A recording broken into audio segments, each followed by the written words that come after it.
अस्सलामुअलैकुम। Learn point पे एक और स्कॉलरशिप के साथ आपके सामने हाजिर हैं। आपसे इल्तमास है कि हमारी वीडियो को पूरा सुना करें और फिर आप नेक्स्ट जो है फर्दर प्रोसेस अपना किया करें।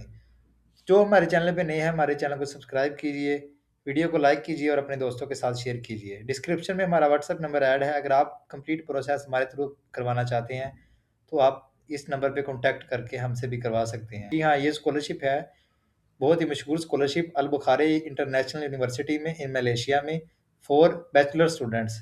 इस स्कॉलरशिप में स्पेशल बैचलर स्टूडेंट्स को टारगेट किया गया है। आइट्स की क्या रिक्वायरमेंट है, इसमें जो एप्लीकेशन फ़ी है कि नहीं, और इसमें जो हमारे पास एलिजिबिलिटी है उसके लिए कितनी एज है और कौन-कौन से डॉक्यूमेंट्स रिक्वायर्ड हैं। एंड द एप्लीकेशन जो इसमें अक्टूबर 2026 की इनटेक है, तो जो इसकी लास्ट डेट ऑफ अप्लाई है वो है 31 जुलाई 2026। तो बेहतर है स्टूडेंट्स के लिए अभी अप्लाई करें, तो जो आपका इसका रिजल्ट है वो जल्दी आपके सामने आ जाए। जब आप सबमिट डॉक्यूमेंट्स पे क्लिक करोगे, वो सबसे पहले है हमारे पास ओरिजिनल कॉपी ऑफ पासपोर्ट, फिर नेक्स्ट है हमारे पास original copy of all official transcript. तो नेक्स्ट थर्ड नंबर पे है original copy of English proficiency certificate, जिसमें हमारे पास म्यूट्स और आइट्स एक्सेप्टेबल है। अगर नहीं है तो आपके इंग्लिश प्रोफिशिएंसी सर्टिफिकेट जो कि आपने रिकॉग्नाइज्ड यूनिवर्सिटी या कॉलेज से आपने लेना होता है। नेक्स्ट है हमारे पास स्पॉन्सरशिप लेटर। अगर आपको कोई अदर पार्टी स्पॉन्सरशिप कर रही है एआईयू यूनिवर्सिटी के अलावा, तो वो आपने इधर लेना है। नेक्स्ट है हमारे पास original copy of your father and mother CNIC और पासपोर्ट। तो इधर आपने ओरिजिनल कॉपी लेनी है अपने फादर और मदर की सीएनआईसी की जो है ओरिजिनल कॉपी ऑफ पासपोर्ट और आईडी कार्ड। तो नेक्स्ट है हमारे पास original copy of your father and mother income slip. अब जो इधर आपने लिखना है अपने फादर और मदर की जो इनकम स्लिप है, जो सैलरी स्लिप है, वो आपने इधर लगानी है। तो 7वें नंबर पे है हमारे पास के या आपने यूटिलिटी का या इलेक्ट्रिसिटी का बिल वो अटैच करना है। तो 8 नंबर पे है वेरिफिकेशन लेटर। अब वेरिफिकेशन लेटर में क्या है कि आपको घर की इनकम है वो कितनी है और आपके घर की कंडीशन क्या है, वो लेटर आपका इंग्लिश में लिखा होना चाहिए। तो ये है वेरिफिकेशन लेटर। इस लेटर में 2 चीज़ें आपने जो है इंग्लिश में वो लिखवानी है। तो नेक्स्ट है हमारे पास all documents must be translated into English if they are originally in other language और फॉर इंटरनेशनल एप्लीकेंट्स। तो आपके जो डॉक्यूमेंट्स हैं वो इंग्लिश में होने चाहिए सब। तो नेक्स्ट आ जाता है हमारे पास चेक रिक्वायरमेंट्स पे। इंटरनेशनल एप्लीकेंट्स के लिए जो एज रिक्वायरमेंट है वो है 17 टू 20 ईयर्स ओल्ड। तो 20 ईयर्स ओल्ड से बिलो होना चाहिए उसकी एज एप्लीकेंट्स की। तो नेक्स्ट है हमारे पास मिनिमम एंट्री रिक्वायरमेंट्स। अब एंट्री रिक्वायरमेंट्स में क्या आ जाता है हमारे पास under graduate program. Under graduate program के इससे अबव सीजीपी होनी चाहिए। मतलब 70% मार्क्स बनते हैं 2.8 सीजीपी के अकॉर्डिंग। तो 70% से अबव मार्क्स जिसके हैं वो इस स्कॉलरशिप के लिए एलिजिबल है। तो नेक्स्ट है स्कॉलरशिप की रिक्वायरमेंट। स्कॉलरशिप रिक्वायरमेंट्स में आ जाता है हमारे पास कैटेगरी 4 आपने देखनी है कि जो एप्लीकेंट है उसकी जो है हाउस होल्ड इनकम वो यूएसडी 300 से बिलो होनी चाहिए। तो जो आपके जो है अमेरिकन डॉलर 300 से बिलो है अगर आपके घर की इनकम, तो आप इस स्कॉलरशिप के लिए एलिजिबल हैं। स्कॉलरशिप एप्लीकेशन फॉर्म में आपसे 3 सवालात पूछे जाते हैं जो आपने कम से कम 150 वर्ड पे मुश्तमिल आपको उनके जवाबात देने होते हैं और उसमें एआई का इस्तेमाल बिल्कुल ना हो। बस इंग्लिश रिक्वायरमेंट्स कि आपका इसमें आया आइट्स जो है एक्सेप्टेबल है कि नहीं, या आइट्स के बगैर भी आप इधर अप्लाई कर सकते हैं या नहीं। तो इधर जो है आपके पास वो कह रहा है कि there are several ways to fulfil the English requirements such as. अब इधर जो टेस्ट है सबसे पहले है म्यूट्स आइट्स ऑटोफेल जो है एक्सेप्टेड है। अब म्यूट्स में आपके जो बैंड होने चाहिए वो 4 होने चाहिए इंटरनेशनल स्टूडेंट्स के लिए, और जो आइट्स में 5.5 बैंड होने चाहिए। टोफेल में आपके 46 स्कोर होने चाहिए। तो ये जो है इसमें इस यूनिवर्सिटी में वो टेस्ट एक्सेप्टेबल है।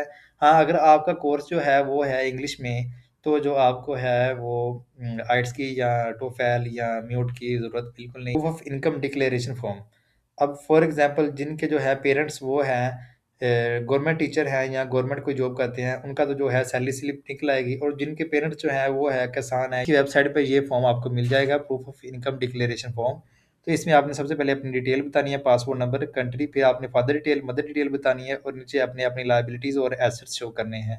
इधर आपने अपनी जो प्रूफ देना है इनकम की कि आया आपका जो है रिलेशनशिप क्या है, आपका नेम क्या है और आपने किस इंस्टीट्यूशन में पढ़ते हैं, और अपनी जो है वो सारी प्रूफ अपनी लायबिलिटीज़ एसेट्स वगैरह बतानी है। तो नेक्स्ट है वेरिफिकेशन। फिर इधर आपने जो है वो अपनी the document should be verified by accredited individual such as a village community head और गवर्नमेंट ऑफिशियल। मतलब आपने 17वें ग्रेड के जो ऑफिसर हैं, टीचर हो जाए या कोई भी ऑफिसर है, उससे आपने जो इसको अप्रूव करवाना है। तो इसके साथ जो है अपनी यूटिलिटी बिल, वाटर और इलेक्ट्रिसिटी बिल की कॉपी भी अटैच करनी है। अप्लाई कैसे करना है, इधर आ रहा है अंडरस्टैंड द एप्लीकेशन। इस फर्स्ट लाइन में तो लिखा हुआ है उन्होंने मैनुअल प्रोवाइडेड है। जब आप हेयर पे क्लिक करोगे तो आपके पास कुछ इस तरह का इंटरफेस शो हो जाएगा, ठीक है। ये आपके पास एप्लीकेशन फॉर्म शो हो जाएगा, प्रोग्राम की सिलेक्शन कर लेनी है। उसके बाद आ जाएगा हमारे पास पर्सनल इन्फॉर्मेशन। अब आपने जो इधर है अपनी पर्सनल इन्फॉर्मेशन, सबसे पहले फर्स्ट नेम, लास्ट नेम, इधर आपने इधर मेल देनी है, अपना आइडेंटिटी कार्ड, कॉन्टैक्ट नंबर देना है, अपना कंट्री कोड देना है, टाइप ऑफ एप्लीकेंट देना है। मैंने ये सब कुछ जो है वो आर्जी फिलअप किया हुआ है। आपने जो है अपना जो आपने आईडी कार्ड, आपके पासपोर्ट पे जो आया, आपके जो डॉक्यूमेंट्स हैं, आपकी डिग्रीज हैं, उस पे जो आपकी चीज़ें मेंशन है वो भी आपने इधर same as it is put करनी है। फिर आपने अपना एड्रेस देना है। नेक्स्ट नेक्स्ट है हमारे पास एडिशनल इन्फॉर्मेशन। अब इसमें आपने अपना सिबलिंग्स का बताना है, अकोमोडेशन आपके आप यस कर दोगे, तो एलर्जीज वगैरह डिसेबिलिटीज आप नो कर दोगे। तो नेक्स्ट है हमारे पास पासपोर्ट इन्फॉर्मेशन। इधर आपने अपनी पासपोर्ट की इन्फॉर्मेशन लिखनी है, उसकी date of expiry, date of insurance, insurance, तो पासपोर्ट की जो है वो लोकेशन बता देनी है आपने, ठीक है, कहाँ से बना है। तो नेक्स्ट है हमारे पास गार्डियन इन्फॉर्मेशन। अपनी इधर आप अपने पहले आप दोगे अपना कि जो है आपका स्टेटस क्या है, आप पेरेंट मैरिटल स्टेटस, तो वो आप ऐड कर दोगे। तो नेक्स्ट आप अपनी फादर की जो है सारी कंप्लीट डिटेल दोगे, फिर मदर की दोगे। फिर आप इधर अपना रेफरीज, रेफरीज मतलब आप जो है इसके अलावा आप किस पे डिपेंड करते हैं, तो इधर आप जो अपना है वो चाचा ताया किसी की भी इन्फॉर्मेशन दे दोगे, ठीक है। इधर कम से कम आपने 2 रेफरीज की इन्फॉर्मेशन देनी है, रेफरीज नंबर 1, रेफरी नंबर 2, ठीक हो गया। तो फिर आप सेव एंड कंटिन्यू करोगे। Academic information. अब इधर है हाई स्कूल क्वालिफिकेशन। सबसे पहले आपने इधर अपनी हाई स्कूल की क्वालिफिकेशन देनी है, ठीक हो गया, किस ईयर में कंप्लीट की, स्कूल का नेम क्या था। एकेडमिक इन्फॉर्मेशन, इसमें है हाईएस्ट क्वालिफिकेशन, स्कूल क्वालिफिकेशन आप वो लिखोगे, स्कूल की क्वालिफिकेशन। फिर नेक्स्ट है हमारे पास हाईएस्ट एकेडमिक क्वालिफिकेशन। इसमें आप अपना एफएससी का, सीएस का और अपना जो है एफए का लिख दोगे। नेक्स्ट है हमारे पास इंग्लिश प्रोफिशिएंसी क्वालिफिकेशन। अगर आपके पास कोई इंग्लिश टेस्ट, आइट्स, टोफेल या म्यूट वगैरह नहीं है, तो आप इसको स्किप करके सेव एंड कंटिन्यू कर दोगे। Scholarship application. अब इसमें वो 3 क्वेश्चन है जो मैंने आपको उधर बताए थे कि आपने एआई का इस्तेमाल नहीं करना। अपने जो है माइंड से वो वर्ड इधर मेंशन करने हैं जो कि कम से कम 150 वर्ड पे मुश्तमिल होने चाहिए। इसमें सबसे पहले आया कि फुल स्कॉलरशिप, इसमें ट्यूशन फ़ी होगी, अकोमोडेशन होगी और मंथली अलाउंस होगा, ठीक है।